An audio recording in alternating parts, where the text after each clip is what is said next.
Well, that's what I was saying about this. I didn't finish my thought. I got off on a tangent, but what flight training must be like now compared to back what it was. I'm sure they still teach you all the VOR and the flight planning and all of that stuff because that was required learning.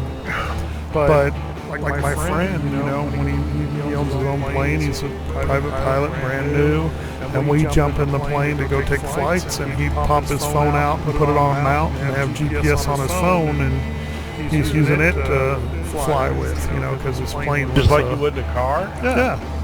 Like he was actually using like Google Maps and shit. That's insane. And I was like, well, we were just flying out to his house, his country house and back, it's easy to navigate that way. Yeah, but still. It's all VFR.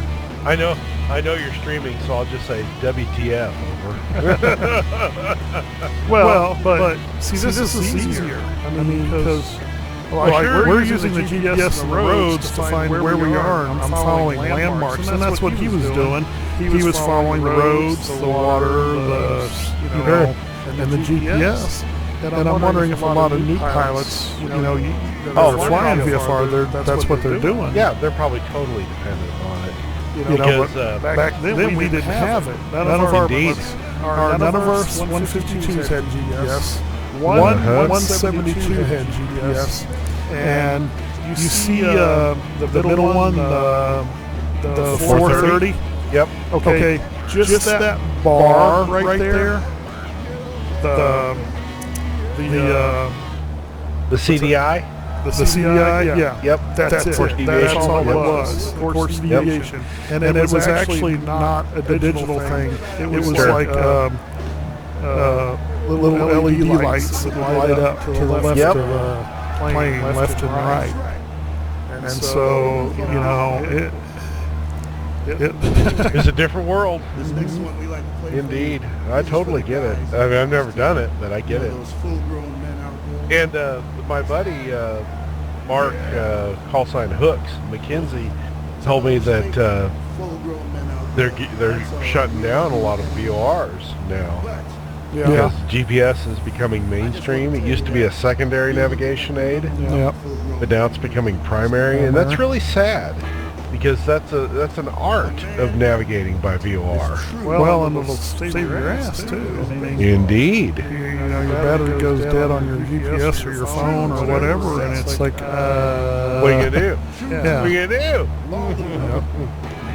It's real pretty stuff we're in now. What are we gonna do? Game over, man. Game over. Game over. God, I hated that he died. Yeah. We didn't find out till like 2 or 3 days later. We did, and it was like, what the hell? Bill Paxton. Everybody loves him. Now get this. This is what's so cool about Bill Paxton. And that line right there, as I was telling Tristan about him, I said, oh no. And he's like, well, who is he, Papa? And I said, you watch those movies Aliens, right? And he's like, yeah, maybe some of the newer ones. He's 8 years old. And I said, okay, we're here. And I played him a clip, and it was that clip of him Game in over. Aliens 2.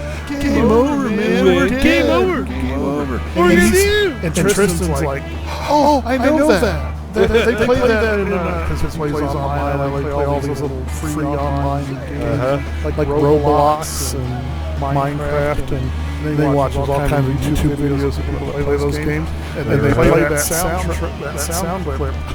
You recognize Bill Paxton. Oh yeah. It's like he'll be known as that forever. Forever. That was his defining role. That's. I went back and looked at like the movies he did before that. It's like, oh, wow, I didn't even know he was in that one. And he was like in Saving Private Ryan or something. Yeah, I saw that. I was like, I didn't know he was in that. I didn't. I think it was uncredited. I think I saw. Yeah. But a lot. He was Chet in Weird Science. Yep. Like a lot to do that. He was funny in that. And then True Lies was another good one. I love True Lies. I've seen that movie, but I don't remember him in it. And then he was in a recent film with Tom Cruise. I forget what it was called, but it wasn't a terribly big part. Oh, he was in Live, Die, Repeat, or Edge of Tomorrow. I love that movie. He was the sergeant. Yep. That took him in, yeah. and he was in Titanic. Was he?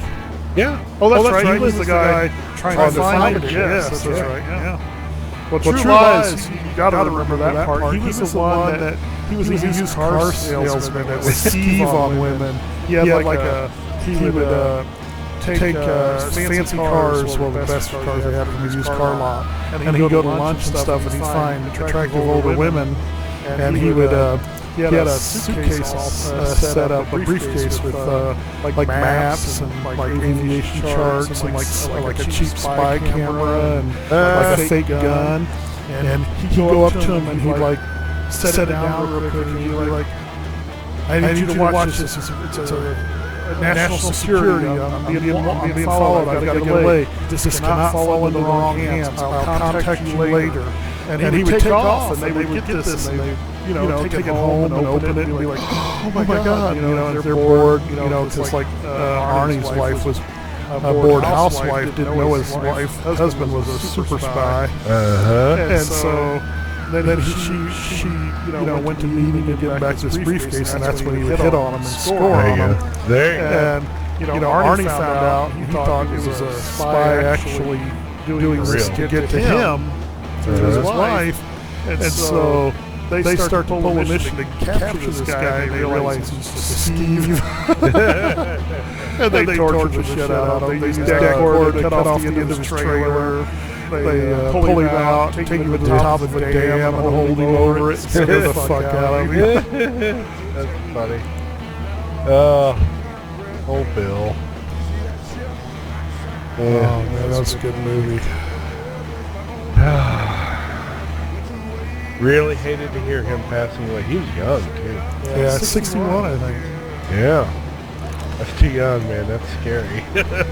Yeah. Well, I guess his family didn't even know until the last minute that he was having that heart corrective surgery or whatever. And I never heard what was wrong with his heart. No, me neither. I'd probably say a valve replacement maybe or something. And I thought that was kind of routine. It's like a guy at work, he's a cop, he had it done, and he was, early 30s or late 20s, and he had a prolapsed heart valve. Still bulletproof. Yeah, but see, he was doing that new show, Training Day, and my wife was starting to watch it, and I was like, man, he looks like Brad. And then it was like, we found out he died. And it's like, oh, well, that might be why. Because he didn't Bill? Yeah, he didn't look very well in it to me. He didn't have that glow of health. You know how stars kind of have just, even when they're playing parts where they're skeevy or something, have that kind of glow of health and all that. He didn't have that. He had kind of that everyday man look.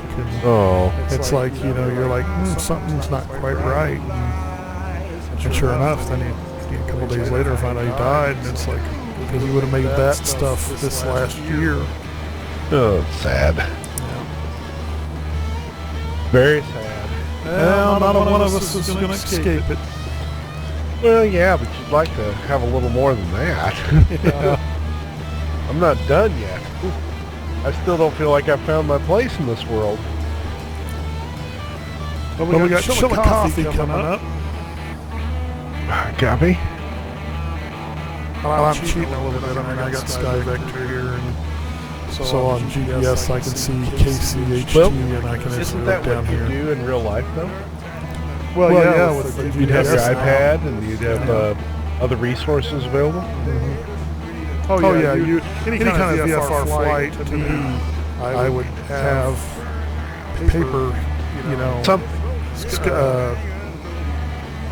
What are these things called now? Sectional. Flight sectional. I'd have a paper flight sectional on board. I would have, because my friend, he was following Google Maps, and I showed him, look, here's a couple free apps where now it takes a lot of space, but you can download actual aviation charts, and it's locked onto better GPS, and see it was actual, it was like flying over Sky Vector and stuff on my phone. And, he had a cheaper, older phone, so I don't think you could do it. But there you go. It was like, Flight Sim had a plug-in where you could send it to your phone or iPad or whatever and do that. It's like a I-follow type thing. Yeah.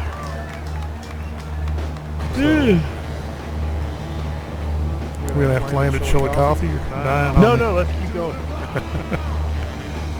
This is fun.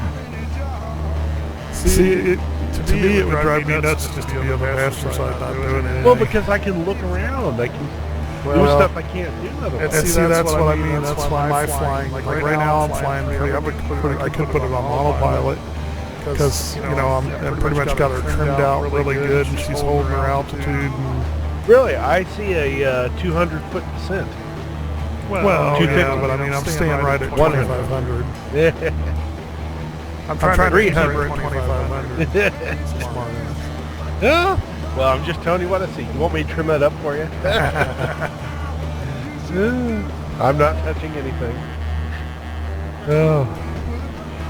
Well, what I'm saying is I'm pretty much hands off. I mean, indeed. She'll bump up or down on me, and I'll have to correct her almost just like a real plane. But I mean, she's pretty much trimmed. I mean, I'm not flying autopilot. That's what I'm saying. Yeah. Now, what are your thoughts on compared to real life, FSX versus X-plane? What do you think?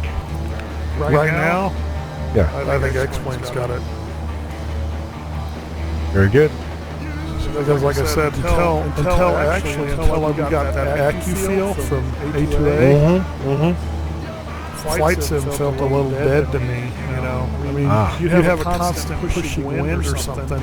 So when we got that A2A, and then like we were flying in the mountains, and we hit all of a sudden we get that breeze that pushed me off course, and I was like, what the hell? And I looked over, and the valley had opened off to our left. It was like, that's awesome, because it calculated that there was wind coming through there, and it pushed me off course. Now, it may have not really done that, and I may be attributing something to it that it didn't actually do, but I mean, that A2H stuff, it bounced you around just about right, if you had the settings right. But here, just out of the box. Out of the box, this is close, yeah. Very good. Well, it doesn't have to be 120%, 80% is good for me. Oh, yeah. And like I said, the practice you get, if you have a proper setup, like I've got a yoke, rudder pedals, and all, you got the joystick and rudder pedals, those kind of setups, you could roughly get into a plane and probably handle flying. And if you practice the procedures like we practiced in DCS on the A10, start up, run up, all those things every time, and then like with the A2A doing the pre-flight, walk around pre-flight. That's just what we did. Real so if you did that stuff constantly, and then practice plotting, using sectionals and plotting out. Because my goal is to actually, and I already did it once or twice in Flight Sim. Now I'd like to do it in this once I get all the scenery set up. I'd like to relive my, even though my home airport's completely changed, I'd like to relive my solo flights, Plot them out, fly them just like I flew them, turn off the GPS and, just fly VFR. And I didn't even, we didn't even use the VORs or anything. We just flew by sectional and heading. Wow. Yep. That's impressive. We weren't even taught to use that. I mean, I learned to use that from, there was no internet back then, really. There was internet, but it wasn't, prevalent. Usable. Right. I learned to use from reading books, I learned to use the navigation radios and then practiced it in Flight Sim. Because back then, Flight Sim was, okay, that's green, that's blue, that's sky, that's land, and that's all you saw. And then the airports. And so to get between location to location, you had to use VOR. There was no VFR flying because there was no landmarks. Nothing to see. Right. So in the old Flight Sim, you had to learn how to use the navigation radios to get there. So when my instructor tried to trick me that one time, I think I already told you that story. Maybe. I usually do. We